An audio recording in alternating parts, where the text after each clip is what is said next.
Porfirio Díaz nació en Oaxaca, entonces provincia de Antequera, en la noche del 15 de septiembre de 1830. Era el sexto de los 7 hijos concebidos del matrimonio de José Bausto Díaz y Petrona Morín, quienes se casaron en 1808, cuando el padre de Díaz manejaba el negocio de una empresa de minas, manejaba los negocios de la empresa de minas y metales de 5 señores. En 1820, los Díaz se establecieron en el centro de la ciudad de Oaxaca. En ese tiempo, José Faustino Díaz montó un comercio dedicado a la herrería, lo que le produjo ganancias que hicieron que su familia tuviera una ganancia holgada durante algunos años. En 1835, Porfirio ingresó a la Escuela Amiga, institución educativa controlada por la parroquia de Oaxaca, donde se aprendió a escribir. Pasaba sus días jugando con sus amigos y vecinos del solar del Toronio. Durante el verano de 1833 se desarrolló una epidemia de cólera. Su padre, José Faustino Díaz, se vio infectado y falleció. Muy joven se hizo cargo de su familia. Aprendió carpintería y otros oficios. Ingresó al seminario en 1843, pero lo abandonó para estudiar leyes en el Instituto de Ciencias y Artes en Oaxaca. Dejó los estudios en 1855 para apoyar la Revolución de Ayutla, que combatía al presidente Antonio López de Santana. Inició así su carrera militar, que lo llevó hasta la cúspide del poder. Durante la rebelión, Díaz fue nombrado jefe político de Ixtlán, y al triunfo de los sublevados, el presidente Comonfort le otorgó el mando militar del mismo de Tehuantepec. En 1859 fallece su madre. En 1860, con 30 años de edad, sale por primera vez del estado de Oaxaca para pelear en el bando liberal para la Guerra de Reforma. Después de la derrota conservadora, Francia intentó intervenir en México en apoyo de los monárquicos. En la batalla de 5 de mayo de 1862, contra las fuerzas francesas, Porfirio Díaz se convirtió en uno de los pilares de la victoria mexicana.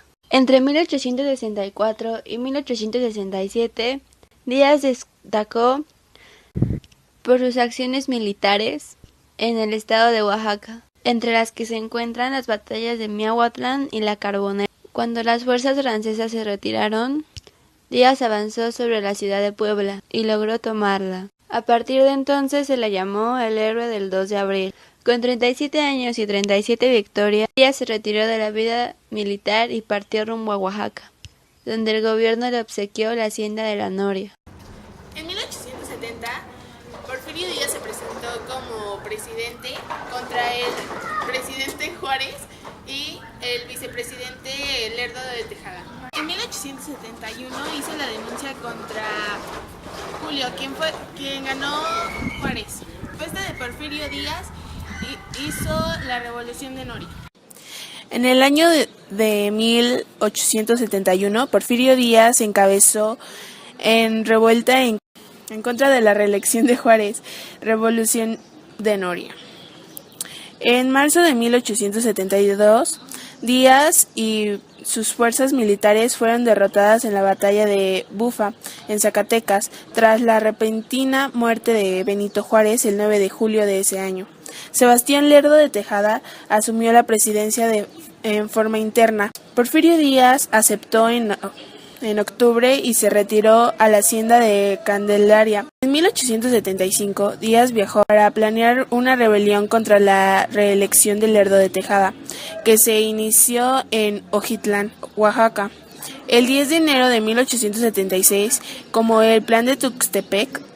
Varios meses después, en noviembre de 1876, Porfirio Díaz luchó en la batalla de Tecuap, donde derrotó a las fuerzas del gobierno de una vez por todas. El 12 de mayo de 1876, Porfirio Díaz ocuparía la presidencia provisional de México y luego de forma electa. Durante su primer mandato, crearía una máquina política que mantendría su inmenso poder sobre el pueblo de México. El gobierno a la larga de Porfirio Díaz se mantendría mediante la manipulación de votos y violencia simple. En lugar de correr para un segundo mandato, Porfirio Díaz eligió a dedo a su sucesor, Manuel González, uno de los compañeros de confianza. Sin embargo, eso no significa que Díaz se retirara del gobierno, más bien lo ejercería de forma oculta. Durante los próximos 26 años, Porfirio Díaz como presidente creó un régimen sistemático y con una mentalidad militar. Su primer objetivo fue establecer la paz en todo México. Sin embargo, su largo gobierno daría origen a la Revolución Mexicana en el año 1910.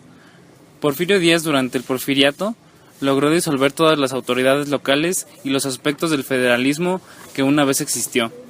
Los que tenían altos cargos de poder, como los miembros de la legislatura, fueron casi en su totalidad sus amigos más cercanos y leales. En su búsqueda de un control político aún más grande, Díaz incluso suprimió los medios de comunicación y pasó a controlar el sistema judicial.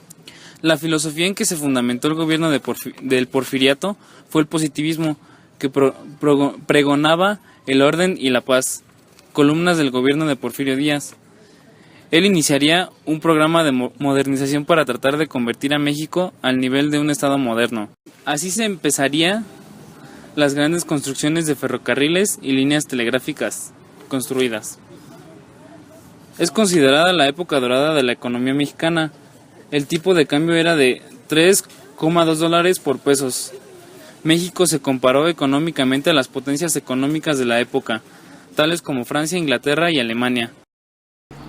En febrero de 1908, Porfirio Díaz declaró que México estaba preparado para las elecciones y la democracia. Este estaba decidido a retirarse y dejar que otros candidatos se postularan a presidencia. Por esta razón, muchos liberales fueron en busca de candidatos idóneos para la presidencia de nuestro país. Uno de ellos fue el gobernador de Nuevo León. Uno de ellos fue Bernardo Reyes.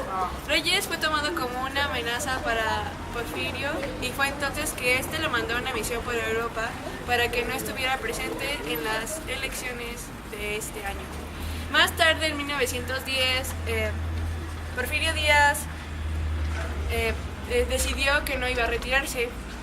Fue entonces que dejó que Francisco I. Madero, un aristócrata, era muy similar a Porfirio Díaz en sus ideales, pero más tarde Porfirio Díaz no estaba de acuerdo con las ideas de Francisco I. Madero y fue entonces que lo mandó a encarcelar el día de las elecciones.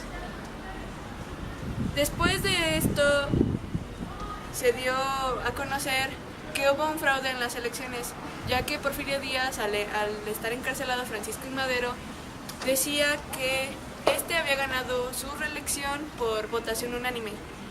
Las votaciones por Francisco I. Madero eran casi nulas, por lo cual no fue así, ya que Francisco I. Madero tenía muchísimo apoyo por el pueblo.